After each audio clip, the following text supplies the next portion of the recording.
สบายดีเด้อทุกคนคลิปนี้หัวหน้าพามาผ่อนคลายมาเบิ่งเกมเบสบอลพี่น้องนี่หัวหน้ากำลังแจกเงินแล้วก็คำขอบใจเนาะนำพนักงานทุกคนที่ว่าเฮ็ดเวียกหนักแล้วก็เฮ็ดเวียกแบบดีเบิดทุกคนเนาะหักแพงลูกน้องหมดทุกคนแล้วก็แจกเงินแจกหยังให้ไปซื้ออาหารการกินอยู่ในงานเนาะพี่น้องเนาะ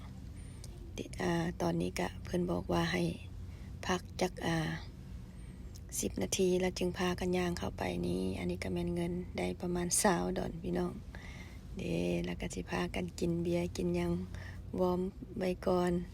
แล้วจึงเข้าไปทางในเนาะพี่น้องเนาะเดี๋ยวไปเจอกันอยู่ทางในเด้อสิพากันย่างเข้าไปละตอนนี้